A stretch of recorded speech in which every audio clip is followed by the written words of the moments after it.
السلام علیکم ناظرین۔ ایک دفعہ عباسی خلیفہ ہارون الرشید اپنے لشکر کے ساتھ کہیں خیمہ زن تھا، تو وہاں سے اس راستے سے حضرت عبداللہ بن مبارک، جن کو شیخ الحدیث، امام الحدیث، بلکہ امیر المومنین فی الحدیث کہا جاتا ہے، آپ کا تعلق خراسان سے تھا، آپ کا وہاں سے گزرنے کا اتفاق ہوا اس راستہ سے۔ تو جب لوگوں کو پتہ چلا تو لوگ ہزاروں لاکھوں کی تعداد میں وہاں پر اکٹھے ہو گئے، اور صورتحال یہ تھی کہ آسمان تک گرد ہی گرد تھی لوگوں کے چلنے کی وجہ سے۔ کئی لوگوں کے دھکم پیل میں جوتے پھٹ گئے، کئیوں کے کپڑے پھٹ گئے۔ تو یہ اس طرح کا ایک منظر تھا کہ حضرت عبداللہ بن مبارک نے یہاں سے گزرنا ہے اور سب لوگ آپ کی زیارت کرنے کے لیے کھڑے تھے۔ تو ہارون الرشید کے جو خیموں میں ایک کنیز تھی، اس نے پوچھا کہ یہ کون ہے، یہ کس کا انتظار ہو رہا ہے؟ بادشاہ تو یہاں پہ ہے، خلیفہ وقت تو یہاں پہ ہے، یہ خلیفہ وقت سے بھی بڑی کون سی شخصیت ہے؟ ہارون الرشید بھی انتظار کر رہا تھا۔ تو اسے بتایا گیا کہ یہ وقت کے بہت بڑے عالم شیخ الحدیث، امام الحدیث خراسان کے یہاں سے گزریں گے، تو سب لوگ ان کی زیارت کرنا چاہتے ہیں، ان کو دیکھنا چاہتے ہیں۔ تو اس نے کہا کہ پھر تو بادشاہ تو یہ ہوئے۔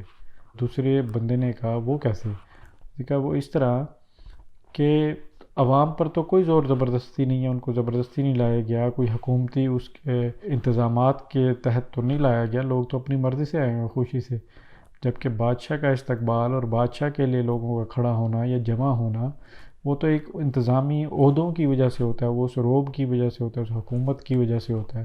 تو اصل بادشاہ تو یہ ہوئے۔ پھر اسی طرح ایک دفعہ کا ذکر ہے کہ امام بخاری رحمۃ اللہ علیہ کا نیشا پور جانے کا اتفاق ہوا۔ تو جب نیشا پور کے لوگوں کو پتہ چلا کہ امام بخاری یہاں پہ آ رہے ہیں، امام مسلم آپ کے شاگرد بھی ہیں جن کی مسلم شریف ہے، تو وہ امام مسلم بھی انتظار کر رہے تھے کہ میرے شیخ آ رہے ہیں، اور لاکھوں کی تعداد میں لوگ امام بخاری کا استقبال کرنے کے لیے نیشا پور کے جہاں سے شہر شروع ہوتا تھا وہاں پہ کھڑے تھے۔ تو جب امام بخاری پہنچے تو لوگوں نے، بہت بڑی بھیڑ نے آپ کا استقبال کیا، اور امام مسلم نے آپ کی قدم بوسی کی، اجازت مانگی امام بخاری سے کہ آپ مجھے اجازت دیں، میں آپ کے قدم بوسی کرنا چاہتا ہوں، یعنی کہ آپ کے پیروں پہ بوسہ دینا چاہتا ہوں۔ تو امام بخاری نے ان کو اجازت دی، اور امام مسلم نے امام بخاری کے پیروں کا بوسہ لیا، یعنی اتنے بڑے شیخ الحدیث عالم دین کے قدموں کا بوسہ لیا انہوں نے۔ اسی طرح حجاج بن یوسف جب بصرہ کا گورنر بنا، تو حضرت حجاج بن یوسف کے زمانہ میں امام حسن بصری جو تھے وہ بھی بصرہ میں تھے، اور یہ بصرہ کا گورنر بنا۔ تو خالد بن صفوان بہت بڑے اوریٹر تھے، بہت بڑے مبلغ تھے، وائز تھے۔ یہ بنو امیہ کے آخر میں اور بنو عباس کے دونوں کے ٹائم پیریڈ میں، جب بنو امیہ سے بنو عباس کا ٹائم شروع ہو رہا تھا، تو اس دوران یہ جناب حضرت خالد بن صفوان بہت مشہور تھے، وائز تھے، مقرر بہت اچھے تھے، تو لوگوں کو تقاریر کرتے تھے اسلام کے حوالہ سے۔ تو جب یہ حجاج بن یوسف گورنر بنا تو اس نے پوچھا کہ حضرت خالد بن صفوان سے پوچھا، دربار لگا ہوا تھا، پوچھا کہ یہ بصرہ کا مالک کون ہے، بصرہ کا بادشاہ کون ہے؟ تو انہوں نے کہا کہ حسن ہے، یعنی حضرت حسن بصری رحمۃ اللہ علیہ کی طرف انہوں نے کہا کہ وہ ہے۔ حجاج بن یوسف نے کہا وہ کیسے، مالک تو میں ہوں یہاں کا، وہ تو اپنا نام ایکسپیکٹ کر رہا تھا کہ میرا نام بتائیں گے۔ تو انہوں نے کہا وہ اس لیے کہ ہر کوئی ان کی محفل میں جانا پسند کرتا ہے، ہر عزت دار شخص، ہر بڑے سے بڑا آدمی ان کی محفل میں جانا پسند کرتا ہے، ان کا کلام سننا پسند کرتا ہے، اور ان سے نصیحت لینا پسند کرتا ہے۔ اور تمام لوگوں کے دین، تمام لوگوں کے یعنی کہ اسلام کی اتھارٹی وہ ہیں، تمام لوگوں کے دین کے ذمہ دار وہ ہیں، اور جبکہ ان کا خود کا حال یہ ہے کہ وہ دنیا میں کسی کے ڈیپینڈنٹ نہیں ہیں، مکمل انڈیپینڈنٹ ہیں، جبکہ تمام لوگ ان پر اعتماد یا ان پر بھروسہ کر کے اسلام سیکھتے ہیں، تمام لوگوں کا اسلام ان سے مشروط ہے۔ تو حجاج بن یوسف تو اس نے بالکل تصدیق کی اس بات کی، اس نے کہا بالکل تم نے صحیح کہا کہ حسن بصری ہی بصرہ کے مالک ہیں۔ تو دوستو یہ ساری اور بے تحاشا ہسٹری میں واقعات ایسے بھرے پڑے ہیں علماء کے حوالہ سے، اور ابھی آج کل ارطغرل ڈرامہ بھی چل رہا ہے، ارطغرل میں بھی یہی دکھایا گیا ہے کہ علماء کے حوالہ سے ایک ڈائلاگ اس میں تھا کہ وہ کہتا ہے کہ میں ہر اس ہاتھ کو کاٹ دوں گا جو علماء کی طرف بڑھے گا، اور حضرت محی الدین ابن عربی رحمۃ اللہ علیہ کا کردار جو انہوں نے دکھایا ہے وہ بھی دین کی رہنمائی، اور ہر معاملہ میں ان سے رہنمائی لی جاتی ہے۔ پھر سلطان الادین، یہ ڈرامے میں شاید نہیں دکھایا، سلطان الادین سلجوق تھا، وہ اصل میں مرید تھا، اس کی بیعت تھی، کونیا میں ہی ان کا محل تھا اور ان کا جو دارالخلافہ تھا اس ٹائم۔ تو حضرت مولانا روم رحمۃ اللہ علیہ سے وہ مشاورت بھی لیتا تھا، ان سے گائیڈنس بھی لیتا تھا، اور بلکہ اس کی الادین سلجوق کی ریکویسٹ پہ ہی آپ نے کونیا میں قیام کیا، اور پھر وہیں رہے، اب آپ کا مزار بھی کونیا میں ہی ہے۔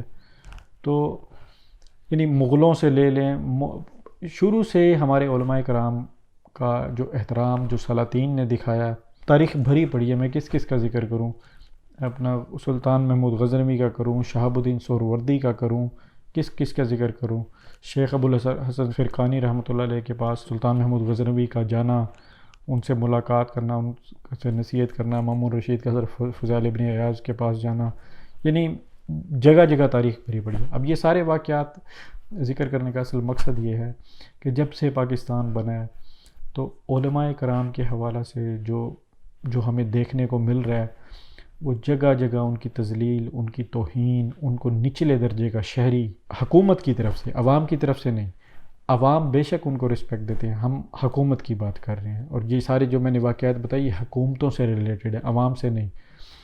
تو حکومتی سطح پر کوئی پذیرائی نہیں علماء کی، کوئی رسپیکٹ نہیں، کوئی ادب نہیں، بلکہ توہین، اور اب یہ بڑھ چکی۔ ابھی پچھلے دنوں میں جو رویت حلال کی کمیٹی کے حوالہ سے جو علماء کی ایک سرکاری، یعنی کہ ایک حکومتی وزیر کی طرف سے اتنی تھرڈ کلاس لینگویج استعمال کرنا، پھر میڈیا کا اس کو پروموٹ کرنا ایسے جملوں کو، اور ایک یعنی کہ جیسے ایک عام شہری سے آپ کلام کرتے ہیں اس طرح علماء دین سے، اور وہ بھی علماء دین، وہ والے علماء جو اتھارٹی ہیں اپنے اپنے مسلک کے اندر، وہ والے علماء جن کو پھر ریاست نے عہدہ بھی دیا ہے، یعنی دونوں روایت حلال کمیٹی کی ٹیم یا مفتی منیب الرحمان صاحب اور فواد چودھری دونوں حکومتی عہدیدار ہیں، حکومت کے ریپریزنٹیٹیو تھے، مگر میڈیا اور دوسرے لوگ جو علماء کی سے مخالفت کرتے ہیں یا نفرت کرتے ہیں، وہ ایک حکومتی ٹیم کی تعریف کر رہے ہیں اور دوسری حکومتی ٹیم کی توہین کر رہے ہیں۔ تو اصل میں یہ معاملہ رویت حلال کمیٹی اور اس کا نہیں، بلکہ یہ اصل معاملہ ان کی نفرت ہے علماء سے۔ تو یہ اصل ساری وجہ ہے۔ اب یہ سارے واقعات اور یہ ساری چیزیں، پھر مولانا طارق جمیل صاحب سے معافی منگوانا صحافیوں کا، انتہائی افسوسناک بات ہے کہ اسلامی ریاست میں، یعنی کوئی اور ادارے کا بندہ اگر صحافیوں کی توہین کرے، یا صحافیوں، کبھی کسی کی جرت ہوئی کہ ان سے کہے کہ ہم سے معافی مانگی جائے؟ یعنی ہم نے اپنے اس کانسٹیٹیوشنل ڈیموکریسی کے اندر ہم نے یہ سسٹم بنا دیا ہے کہ رسپیکٹ اس کی ہوگی جو ٹیکس پیئر ہے، رسپیکٹ اس کی ہوگی جو بزنس مین ہے، رسپیکٹ اس کی ہوگی جو کماتا ہے یا حکومتوں کے عہدیدار ہے، باقی سب عام شہری ہیں۔ تو افسوس سے یہ کہنا پڑے گا کہ یہ اسلامی ریاست نہیں ہے۔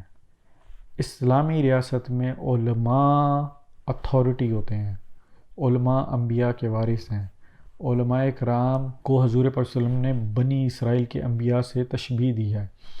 آپ کے جتنے بھی عہدے ہیں، آپ کے جتنے بھی عہدوں کے اداروں کے سربراہان ہیں، ان سب کی عزتیں پاکستان کی بقا سے مشروط ہیں، پاکستان سے مشروط ہیں، کہ علماء کرام کے عزت احترام اور ان کی اتھارٹی، یاد رکھیں علماء کرام کی خالی عزت نہیں ہے، اتھارٹی ہیں وہ دین میں، یعنی اللہ تعالیٰ نے، اللہ کے رسول صلی اللہ علیہ وسلم نے اپنے بعد جو اتھارٹی دی ہے دین کی، وہ علماء کو دی ہے، اور تا قیامت یہ قائم رہے گی۔ تو جب آپ نے ان کو علماء کے لیے کوئی ادارہ ہی نہیں بنایا، پاکستان کے اندر اسلامی ریاست کے اندر کوئی ادارہ ہی نہیں ہے، حکومتی سطح پر ان کے لیے کوئی بڑی جاب ہی نہیں ہے، کوئی بڑا عہدہ ہی نہیں ہے، تو ان کی حیثیت آپ نے عام شہری والی کر دی ہے.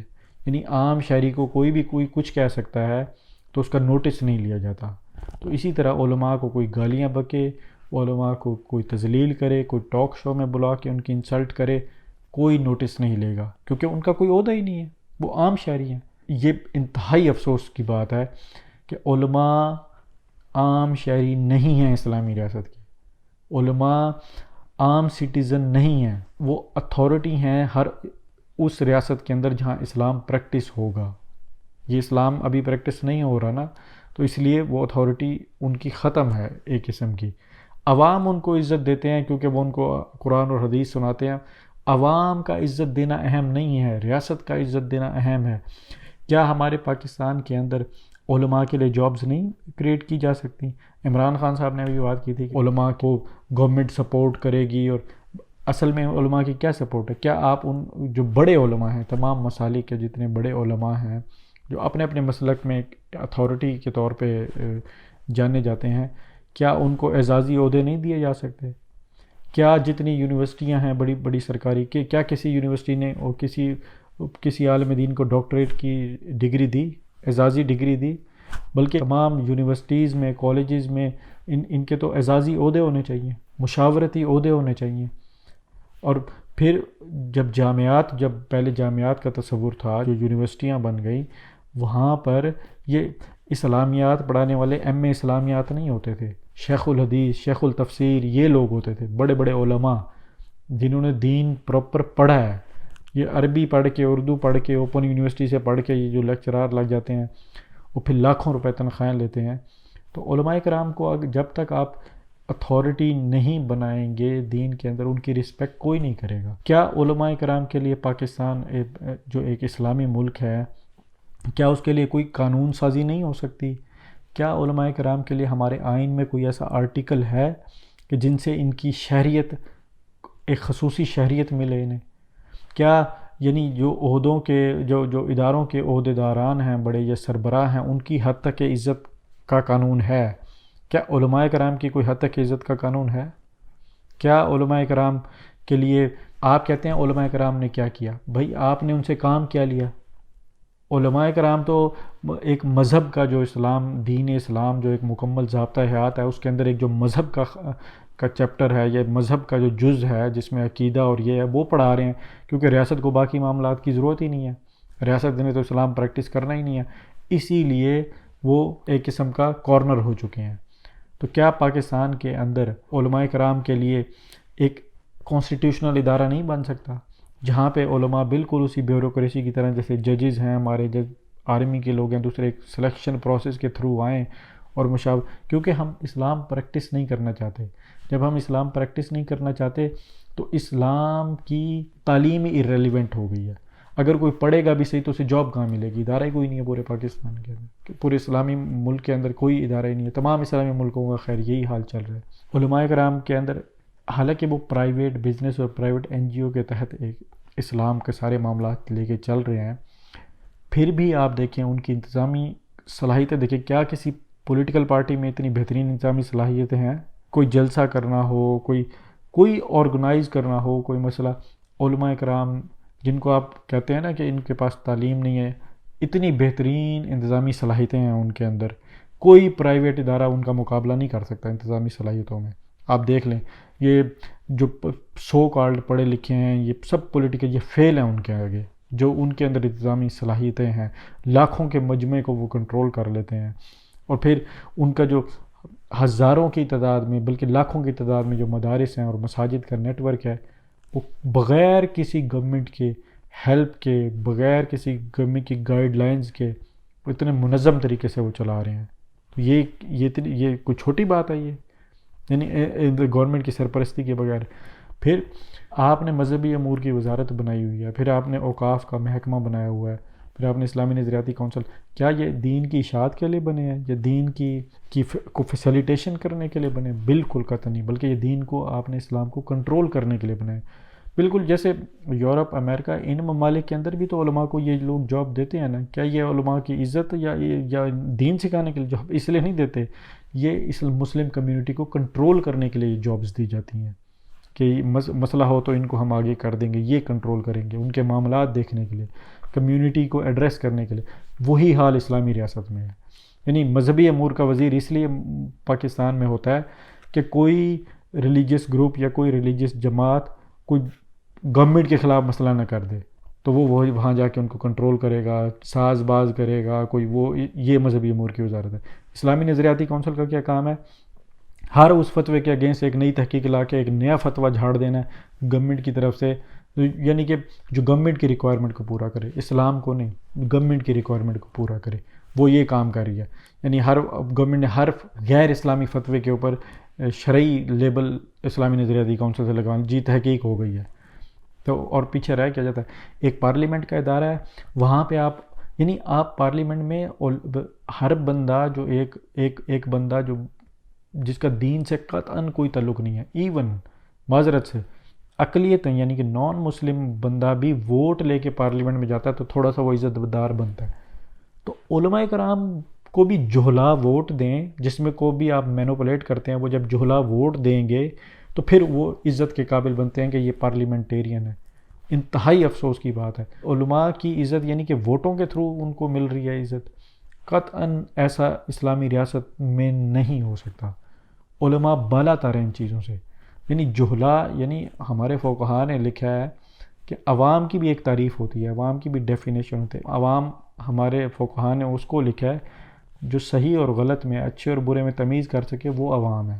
عام آدمی وہ ہے، عوام جی کا ٹائٹل جس کو آپ دیتے ہیں، اس کے نیچے فقہاء لکھتے ہیں سب جہلا ہیں۔ تو یہ جہلا ووٹ دیتے ہیں ایک ایسے بندے کو جس کے پاس نالج، چلیں اقلیتوں کو نہ بھی، جو مسلمان ممبرز بھی آتے ہیں ان کا حال دیکھ لیں، یعنی وہ مشہور ہے کہ کوئی وزیر خزانہ بنا تو اس نے پہلے دن ہی کہا جی خزانے کی چابیاں میرے ٹیبل پہ رکھ دو۔ یعنی ایسے لوگ جہلا کے ووٹ سے آ کے پارلیمنٹیرین میں گورنر اور پتہ نہیں کیا کیا بن جاتے ہیں، وہ عزت دار بن جاتے ہیں، ان کی حد تک عزت کا قانون بھی موجود ہے، ان کے لیے ان کو کچھ کہا نہیں جا سکتا، وہ عام شہری سے اوپر ہو جاتے ہیں۔ جبکہ علماء ان کو بھی وہی جہلا ووٹ دیتے ہیں، تو پھر وہ اگر کوئی وزیر لگ جائے تو پھر اس کی تھوڑی بہت عزت ہے، اس بندے کی، اس عالم دین کی۔ علماء ایز اے جماعت کی عزت کوئی نہیں ہے اسلامی ریاست کے اندر۔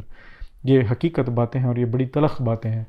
یعنی اسلامی ریاست کے اندر علماء کے لیے کوئی روزگار ہی نہیں ہے، کوئی جاب ہی نہیں ہے، یعنی وہ کہاں اپلائی کریں؟ مثلا آپ ان کو کہتے ہیں کہ آپ جا کے خطیب اور امام کی جاب ہے بس ایک، یعنی کہ نماز پڑھائی جاؤ، بس یہ اتنا ایک کام ہے۔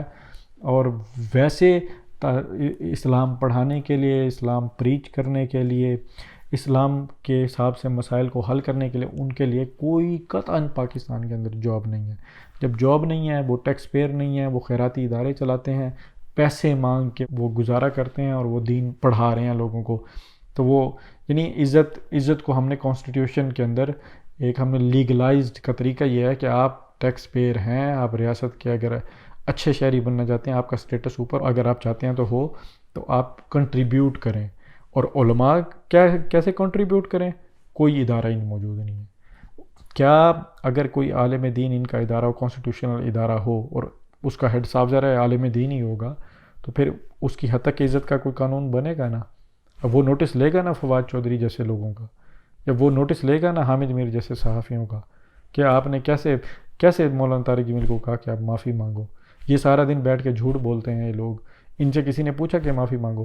یعنی کہ ایک 2 نمبر بندہ جو خبریں بیچ کے پیسے، انفارمیشن بیچنا ہے نا، اصل میں یہ انفارمیشن بیچ کے پیسے کمانا یہی ہے نا۔ تو علماء کرام اگر بزنس بنا لیں اپنے مدارس کو، یعنی دینی تعلیم کو بزنس بنا لیں اور پیسے کمائیں، تو پھر میرا خیال ہے وہ ٹھیک ہوں گے، وہ گورنمنٹ کو ٹیکس بھی دیں گے، ان کی بھی تھوڑی بہت عزت بن جائے گی، اور وہ بھی ایک عام شہری سے ایک قدم اوپر چلے جائیں گے۔ تو اب چونکہ اسلام کی کوئی جاب ہی نہیں ہے، یعنی عالم دین کی کوئی پاکستان کے اندر جاب ہی نہیں ہے، نہ ہی ایون اسلامی لیجسلیٹر کے لیے بھی جاب نہیں ہے۔ خالی یہ نہیں ہے کہ وہ اس نے عقیدہ پڑھانا ہے، یا اس نے توحید کے متعلق، رسالت کے متعلق پڑھانا ہے، نماز روزہ حج زکوٰۃ کے نہیں۔ لیجسلیشن، اگر کوئی مسلمان اسلامی کانسٹیٹیوشن پڑھنا چاہتا ہے یا اسلامی آئین پڑھتا ہے تو اس کی بھی جاب کہاں ہے آپ کے پاس؟ اسلامی شریعہ کوڈ کوئی چیز ہے ہی نہیں۔ اگر کوئی قانون شہادت کے متعلق پڑھتا ہے تو اس کی بھی جاب نہیں ہے آپ کے پاس۔ اسلامی نظام عدل کے بارے میں پڑھتا ہے، اس کی بھی جاب نہیں ہے آپ کے پاس۔ جب آپ کے پاس جابز ہیں ہی نہیں تو پھر لوگ نہیں پڑھتے، جب نہیں پڑھتے تو وہ فری میں بھی پڑھانا چاہیں تو پڑھنے نہیں آتے لوگ۔ یعنی اگر اسلامی نظام نافذ ہو جائے پورے پاکستان کے اندر اور اداروں کا سارا کنٹرول اسلام کے اندر کی اتھارٹی قائم ہو جائے، تو یہ جو اینگلو برٹن، یہ جو ہمارا کرنٹ لا چل رہا ہے، آپ مجھے بتائیں کہ فری میں بھی کوئی یہ وکالت نہیں کرے گا، irrelevant ہو جائے گا نا یہ سارا، تو پھر کوئی فری میں بھی نہیں پڑے گا۔ تو یعنی کہ اس طرح نظام کے اندر اس طرح پھنسایا ہوا ہے، اور پھر علماء کی ترقی ممکن ہی نہیں ہے۔ میں صرف ایٹ دی اینڈ یہ کہنا چاہ رہا ہوں کہ آپ یہ پریکٹس کر رہے ہیں اپنا کانسٹیٹیوشن اور یہ کانسٹیٹیوشنل ڈیموکریسی کر رہے ہیں، یہ چلیں اس طرح، پر علماء کو وہ عزت دیں جو اسلام نے دی ہے۔ اب غور کریں کہ وہ انبیاء کرام کے وارث ہیں، انبیاء کی میراث علوم ہے، اور وہ پھر اس علم کو لے کے چل رہے ہیں۔ بنی اسرائیل کے انبیاء سے تشبیہ دی ہے، وہ عام لوگ نہیں ہیں، یہ ہماری 1300-1400 سال کی ہسٹری سے بھری پڑی ہے۔ سلاطین نے، جن کو آج کل ہم متنازع بنا رہے ہیں نا، انہی سلاطین نے علماء کو رسپیکٹ دی ہے۔ عام شہری کا رسپیکٹ دینا اہم نہیں ہے، ریاست کا علماء کو رسپیکٹ دینا اہم ہے، علماء کو اعزازی ڈگریاں دی جائیں، علماء کو اعزازی عہدے دیے جائیں، علماء کے متعلق کوئی قانون سازی کی جائے، ان کی حد تک کوئی جو بندہ علماء کے متعلق تضحیق کرے، اختلاف علم کے ساتھ، اور ہے وہ بھی ایک عالم کا عالم ہی کر سکتا ہے اختلاف، ہر کوئی نہیں کر سکتا، اختلاف اور چیز ہے، پر ان کے متعلق جملے کسنا، ان کو تذلیل کرنا، ان کی توہین کرنا، اس کے متعلق پاکستان میں قانون ہے، ورنہ یہ قطعاً اسلامی ریاست نہیں ہے۔ اسلامی ریاست میں کبھی بھی ایسا نہیں ہوا، 1300 سال میں کبھی بھی ایسا نہیں ہوا کہ علماء کی تذلیل کی جائے۔ اور میں نے اس کا سارا بیک گراؤنڈ بتا دیا کہ آپ کہتے ہیں وہ کنٹریبیوٹ نہیں کرتے، کنٹریبیوٹ کرنے کے لیے آپ نے سسٹم میں کچھ گنجائش ہی نہیں رکھی، وہ سارا میں نے ایکسپلین کیا۔ پھر علماء کرام میں جو علماء کرام ہیں وہ خاص طور پر وہ کیا کریں، علماء کے فضائل بیان کریں، جمعوں میں، اپنی تقاریر میں، ہر جگہ۔ اور شیخ سعدی کا جیسے فرمانا ہے نا کہ ایک ایسی محفل میں جاؤ جہاں پہ نصیحت کی کوئی بات نہ ہو تو کپڑے جھاڑ کے کھڑے ہو جاؤ، یعنی کہ وہاں سے کچھ بھی نہیں لے آنا۔ بالکل تمام لوگ ایسا ہی کریں، جو ایٹ لیسٹ علماء کی رسپیکٹ کرتے ہیں وہ کیا کریں، جو چینل پہ علماء کی توہین ہو رہی ہو یا اس طرح کا بیانیہ دیا جا رہا ہو، اس چینل کا سوشل بائیکاٹ کریں کمپلیٹلی۔ جو وزیر ایسا کرے، کوئی ریاستی عہدیدار ایسا کرے، اس کا مکمل بائیکاٹ کریں، سوشل بائیکاٹ کریں، اس کے خلاف سوشل میڈیا پہ کیمپین چلائیں۔ اور ریاست کی کیا ذمہ داری ہے کہ جو لوگ وہ نوٹس لے علماء کا، جب وفاقی مذہبی امور کے وزیر صاحب یہ کام کریں، اپنی جماعت جو علماء کی جماعت ہے اس کو رسپیکٹ دلوائیں کیا، وہ ان کا حق ہے، اور علماء اپنی وراثت کلیم کریں۔ حضور صلی اللہ علیہ وسلم نے آپ کو انبیاء کا وارث کہا ہے۔ آپ مجھے بتائیں کہ اسلامی ریاست سے آپ نے وراثت نہیں لینی، اپنی کلیم نہیں کرنی، تو آپ کو کون آپ کو عزت دے گا، کون آپ کی وراثت آپ کو دے گا؟ آپ بالکل کوئی نرم رویہ نہیں رکھنا ہے اس معاملہ کے اندر، بالکل کوئی یہ اسی نرمی کی وجہ سے، یہ اسی معذرت خانہ رویے کی وجہ سے یہ لوگ اتنا سینہ چوڑا کر کے علماء کی تذلیل یعنی بڑے بڑے علماء نہیں بچ رہے، تو عام عالم دین کیا بچے گا؟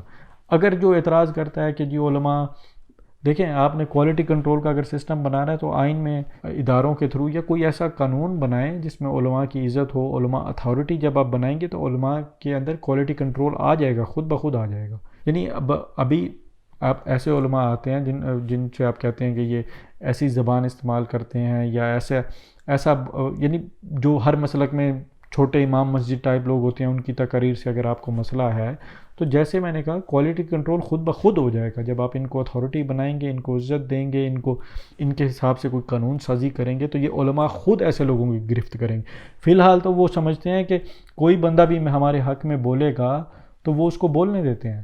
وجہ اس کی یہی ہے کہ ان کی کوئی رسپیکٹ نہیں ہے، ان کا کوئی ریاست کی طرف سے ان کی کوئی اتھارٹی نہیں ہے، ان کی کوئی سنوائی نہیں ہے، تو جو بھی بولتا ہے وہ اس کو ایسے ہی سمجھتے ہیں کہ یہ ہمارا ریپرزینٹیٹیو ہے۔ جب علماء خود بولنے والے ہوں گے ریاستی سطح پہ، قانون کے تحت ان کی حد کی عزت کا کوئی ہوگا، تو وہ ہر کسی کو نہیں بولنے دیں گے۔ وہ اپنی جماعت میں بھی کوالٹی کنٹرول لے کے آئیں گے کہ ہر بندہ عالم نہیں ہو سکتا، وہ ٹائٹلز پر بھی دیکھیں گے کہ کون عالم بننے کے قابل ہے، کون نہیں ہے۔ تو یہ پورا ایک پروسیس فالو ہوتا ہے۔ علماء کرام صرف اور صرف اس پر توجہ دیں کہ ہر خطبہ میں ایک پوری کیمپین چلائیں اور قرآن و حدیث سے، تاریخ سے علماء کی فضیلتیں بیان کریں، فضائل ان کے بیان کیے جائیں۔ اب یہ ہے کہ ایک روایت میں ہے کہ عالم دین کے قلم کی جو سیاہی ہے وہ شہید کے خون سے بڑھ جائے گی۔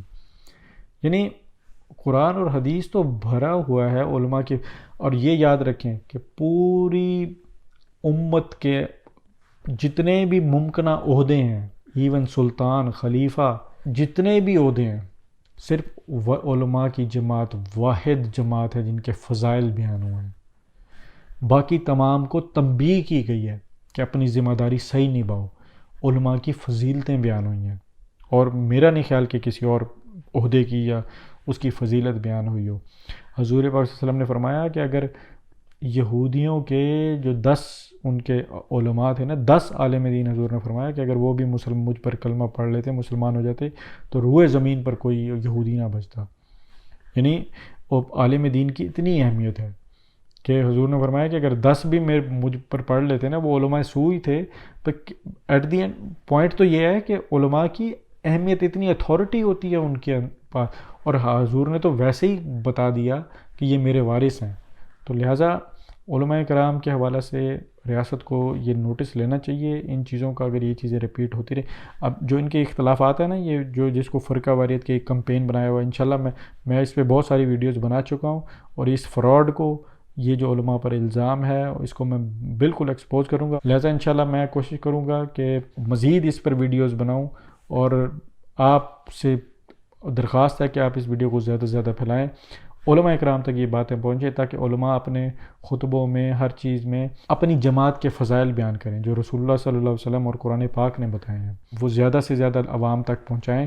عوام تو رسپیکٹ پھر بھی کرتے ہیں، اصل بات ہے جو لوگ اس ٹائم عہدوں پر موجود ہیں، مذہبی امور کے وزیر صاحب ہیں، یا اور جتنے بھی ریاستی عہدوں پہ موجود ہیں، وہ اس پر کام کریں کہ علماء کے حساب سے لیجسلیشن ہو، ان کو اعزازی عہدے دیے جائیں، ان کو اعزازی ڈگریاں دی جائیں، وظائف کا کوئی سسٹم ہے، علماء کو وظائف دیے جائیں۔